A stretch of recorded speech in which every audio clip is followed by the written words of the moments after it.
নমস্কার, আপনারা দেখছেন মহিষাগ্নি টিভি বাংলা। বিশেষ খবর এই মুহূর্তে।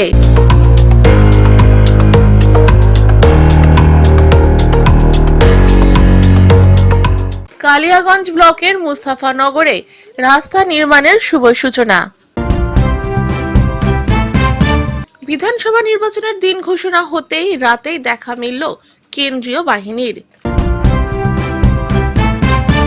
ভোট ঘোষণার আগেই তৃণমূল আইএসএফ সংঘর্ষে উত্তেজনা, দলীয় কার্যালয় ভাঙচুর, রক্তাক্ত জখম পঞ্চায়েত সদস্য সহ উভয় পক্ষের 5। সম্পত্তি হাতানোর জন্য নকল দলিল বানিয়ে যুবতীকে অপহরণ। হিন্দু অধ্যুষিত এলাকায় ইফতারের আয়োজন, সম্প্রীতির বার্তা বাদুড়িয়ায়। কালিয়াগঞ্জ ব্লকের মুস্তাফানগরে রাস্তা নির্মাণের শুভ সূচনা। গ্রামের মানুষদের চলাচলের সুবিধার্থে কালিয়াগঞ্জ ব্লকের মুস্তাফানগর গ্রাম পঞ্চায়েত অধীন চাঁদগাঁও মোড় হইতে কাশিডাঙ্গা পর্যন্ত 1800 মিটার নতুন পাকা রাস্তা সংস্কারের কাজের সূচনা হলো। রবিবার রাস্তার কাজের শুভ সূচনা অনুষ্ঠানে উপস্থিত ছিলেন পঞ্চায়েত সমিতির সভাপতি হিরণময় সরকার, জেলা পরিষদের 2 কর্মাধ্যক্ষ নিতাই বৈশ্য, লতা দেব শর্মা এবং পঞ্চায়েত সমিতির জনস্বাস্থ্য কারিগরি কর্মাধ্যক্ষ মোহাম্মদ রফিক, গ্রাম পঞ্চায়েতের প্রধান গোলাম মুস্তাক সহ অন্যান্যরা। WBSRDA প্রকল্পের অধীন গ্রামীণ পরিকাঠামো উন্নয়নে তহবিলের টাকায় 18 মিটার রাস্তা নির্মাণের জন্য 40 লক্ষ টাকা বরাদ্দ করা হয়েছে। রাস্তার কাজের শুরু হওয়ায় খুশি গ্রামীণ এলাকার মানুষেরা।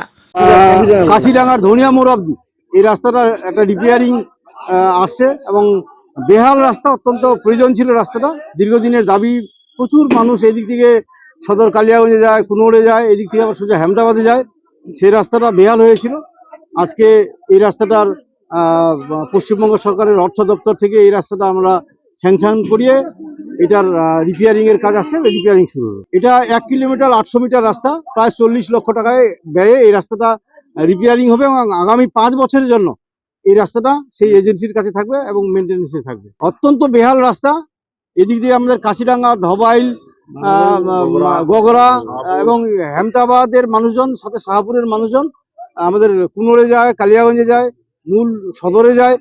এই রাস্তাটাই বেহাল হয়েছিল, দীর্ঘদিনের দাবি ছিল, রাস্তাটা পেল গ্রামের মানুষ রিপেয়ারিং হিসেবে। কালিয়াগঞ্জ থেকে বিভাস সাহার রিপোর্ট, মহিষাগ্নি টিভি বাংলা।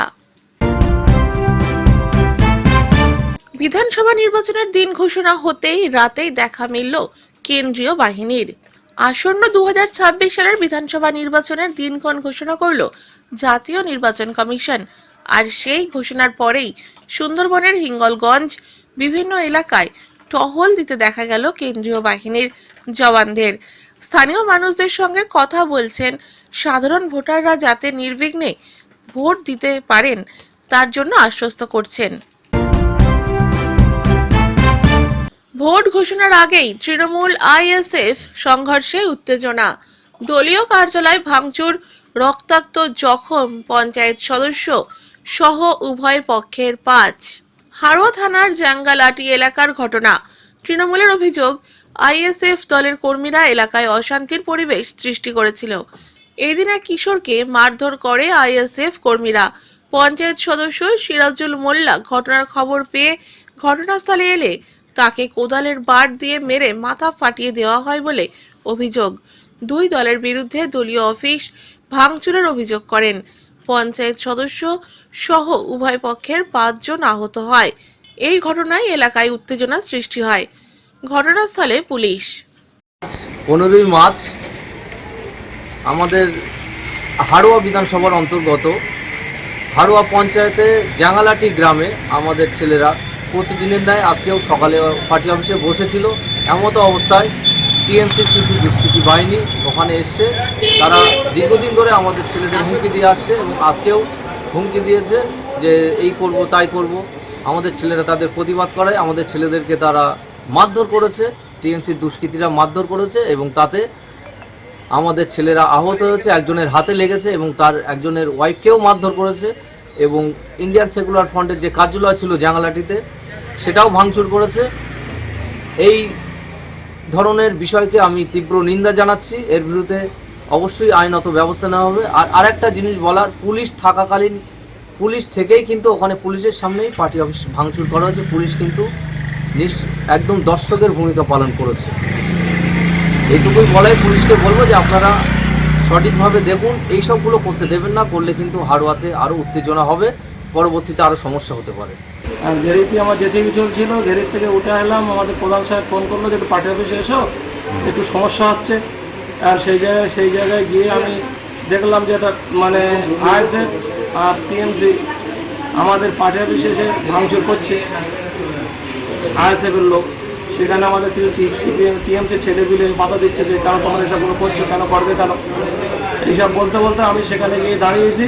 বলছে সেই মানে অমুক গ্রাম থেকে অমুক বাইরের গ্রাম থেকে লোক এসছে, ওকে মার্ডার করে দিতে হবে, ধরো ওকে বলে আমি সবাই গাড়ি থেকে নেমেছি। আর ওরা কোদালি বাড়ি দিয়ে আমার উপরে 5-7 জনা আমার উপরে মানে ব্যাপারক মেরে আমার মাথা ফাটিয়ে দিয়েছে। কি দিয়ে মেরেছে? কোদালি বাড়ি দিয়ে মাথায় মেরেছে।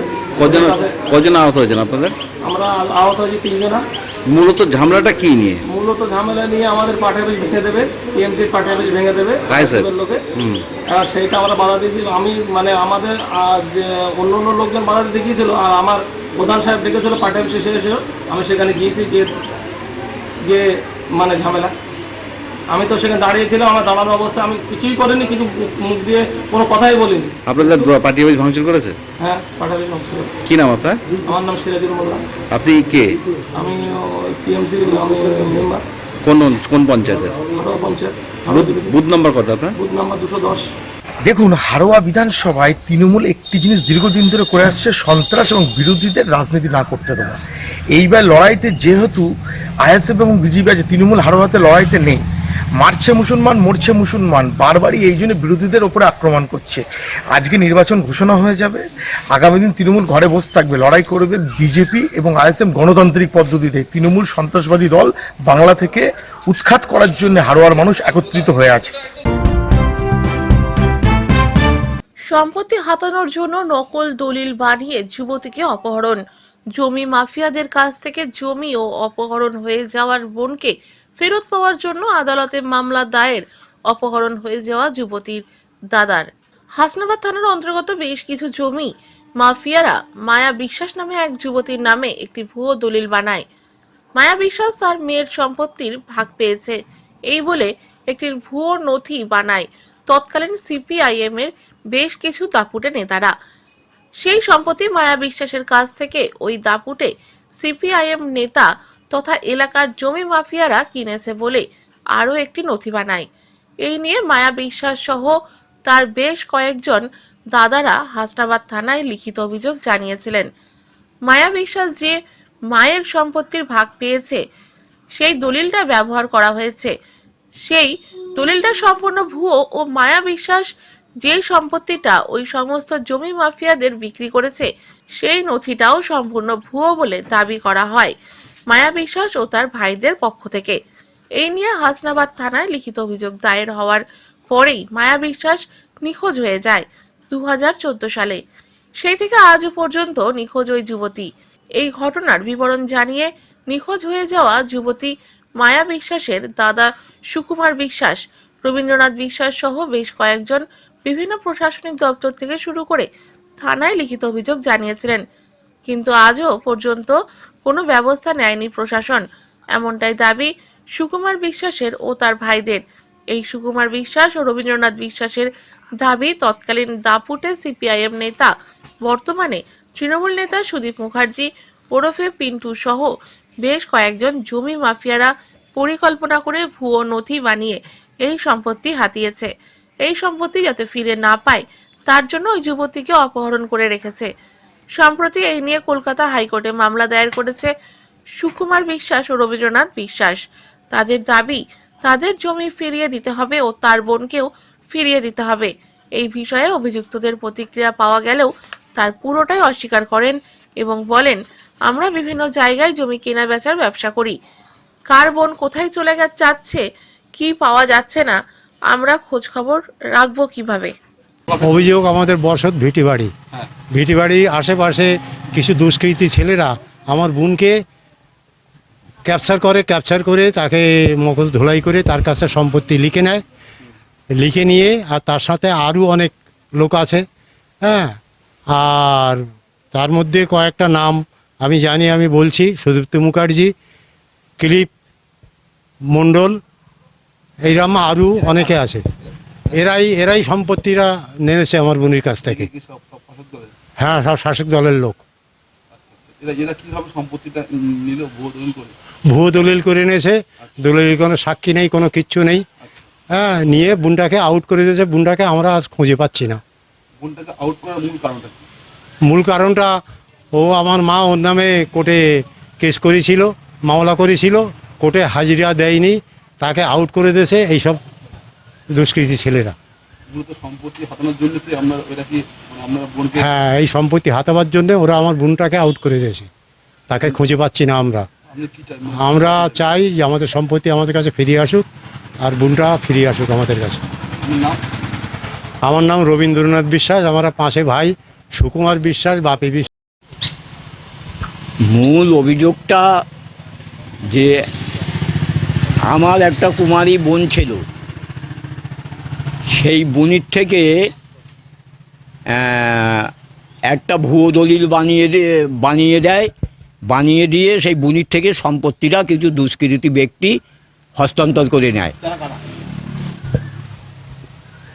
এদের মধ্যেই রয়েছে সুদীপ্ত মুখার্জি ওরফে পিন্টু মুখার্জি, আব্দুল জলিল গাজী আর অনুম মণ্ডল। এরা ওই এলাকার প্রভাবশালী দুষ্কৃতী ব্যক্তি, শাসক দলের।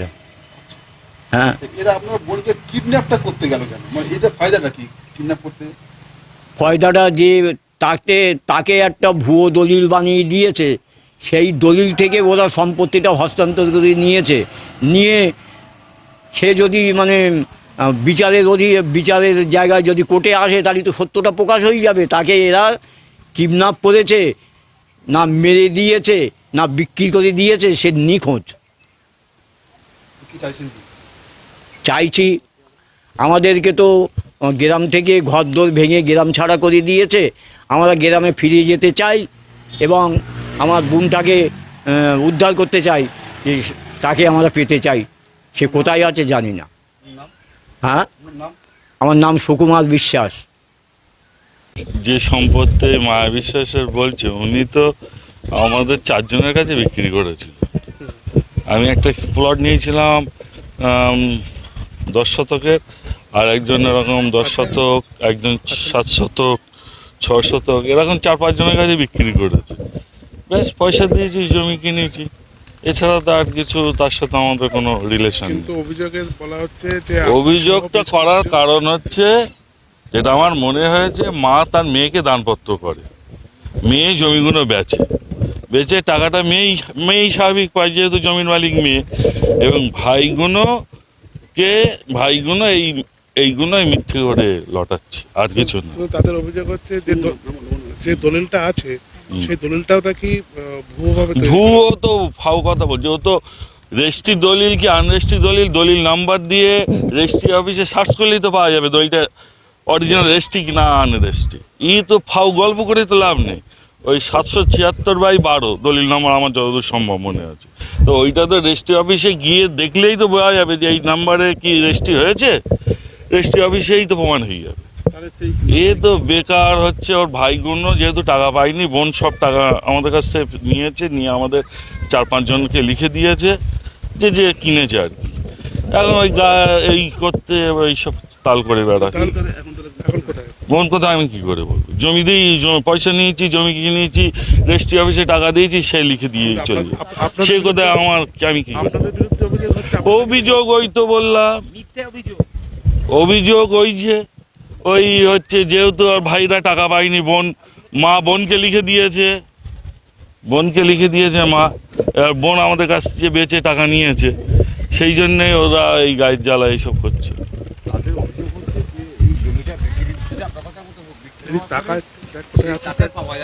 তা তাকে পাওয়া যাচ্ছে না, তা আমরা কি করব? আমরা তো জমি জায়গার ব্যবসা করি টুকটাক, 50 জনের কাছ থেকে জমি কিনি, তা যাদের এই জমি কিনে তাদের কি পাহারা দেওয়ার দায়িত্ব আমার? আরে দাদা, ওনাকে একটু বলতে দিন। তাকে কি পাহারা দেয় আপনি বলেন? আপনি ধরুন 2 জায়গায় জমি কিনলেন কি 4 জায়গায় জমি কিনলেন, তা আপনি জমি কেনার পরে তারে পাহারা দেওয়ার দায়িত্ব আপনার থাকে? তো ওই সব গল্প করে লাভ কি আগে আছে? অভিযোগ তো করবে, অভিযোগ যদি করে তা কি করব? ওইসব ফাও কথা, কোনো ফাও কথা না। ওর ভাইরা আমাদের ওই জমি, মহিলাটার জমি আমাদের কাছে বেচে টাকা নিয়েছে, মহিলার নামে রেকর্ডপত্র দেখে আমরা কিনেছি। এইবারে ওর ভাইরা আমাদের দখল দেবে না। হিন্দু অধ্যুষিত এলাকায় ইফতারের আয়োজন, সম্প্রীতির বার্তা বাদুড়িয়ায়। বাদুড়িয়ার কাটিয়াহাট স্কুল ফুটবল ময়দানে এক অনন্য সাম্প্রদায়িক সম্প্রীতির ছবি ধরা পড়ল।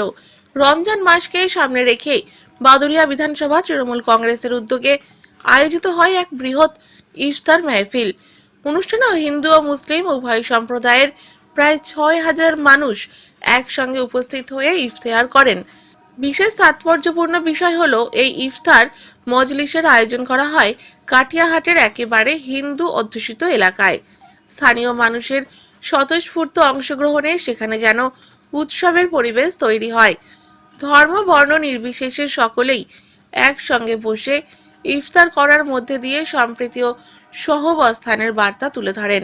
অনুষ্ঠানে উপস্থিত ছিলেন তৃণমূল কংগ্রেসের বসিরহাট সাংগঠনিক জেলার সভাপতি বুরহানুল মুকাদ্দিম লিটন, চেয়ারম্যান সরোজ বন্দ্যোপাধ্যায়, উত্তর 24 পরগনা জেলা আরটিএ সদস্য সুরজিৎ মিত্র বাদল সহ বিভিন্ন ব্লকের সভাপতি, বিধায়ক, জনপ্রতিনিধি এবং দলীয় নেতৃত্বরা। এই ইফতার মেহফিলকে ঘিরে সাধারণ মানুষের মধ্যেও ছিল ব্যাপক উৎসাহ। বিকেল থেকেই মাঠে ভিড় জমতে শুরু করেন বিভিন্ন এলাকার মানুষ। ইফতারের সময় ধর্মীয় আচার মেনে দোয়া পাঠের পাশাপাশি শান্তি ও সম্প্রীতির বার্তা দেওয়া হয়। এদিন বুরহানুল মুকাদ্দিম লিটন বলেন, বাংলার মাটি চিরকালই সম্প্রীতির মাটি। এখানে হিন্দু মুসলিম একসঙ্গে উৎসব পালন করে, একে অপরের সুখ দুঃখে পাশে থাকে। তিনি জানান, কাটিয়াহাটের হিন্দু অধ্যুষিত এলাকায় এই ইফতার মাহফিলের আয়োজনের মূল উদ্দেশ্যই ছিল সমাজে ঐক্য ও ভ্রাতৃত্বের বার্তা পৌঁছে দেওয়া। সব মিলিয়ে বাদুড়িয়ার কাটিয়াহাটে আয়োজিত এই বৃহৎ ইফতার মাহফিলে শুধুমাত্র একটি ধর্মীয় অনুষ্ঠানেই সীমাবদ্ধ থাকেনি, বরং তা হয়ে উঠেছে হিন্দু মুসলিম সম্প্রীতির এক উজ্জ্বল উদাহরণ। দেখুন, আমি প্রথমেই বলি, আমার নেত্রী মমতা বন্দ্যোপাধ্যায় এবং আমাদের দলের সাধারণ সম্পাদক অভিষেক বন্দ্যোপাধ্যায় বরাবরই বলে এসছেন যে বাংলাতে আমরা সাম্প্রদায়িক সম্প্রীতি বজায় রেখে আমরা চলব। তো সেই নিরিখে পবিত্র রমজান মাস ইফতার মজলিসের আয়োজন হয়েছে বাদুড়িয়া বিধানসভার তরফ থেকে। যারা মুসলিম ভাইয়েরা আছেন, যারা রোজা অবস্থায় ছিলেন, তারা যেমন এই মজলিসে উপস্থিত হয়েছেন। সাথে সাথে সম্প্রীতির প্রকৃষ্ট উদাহরণ আমার এই কাটিয়াহাট ব্লকের শায়েস্তানগর 2 এর যিনি অঞ্চল প্রধান প্রকাশ দা, প্রাক্তন ব্লক প্রেসিডেন্ট কবিদাস সর্দার, এরাই কিন্তু এই ইফতার পার্টিটাকে আয়োজন করেছে।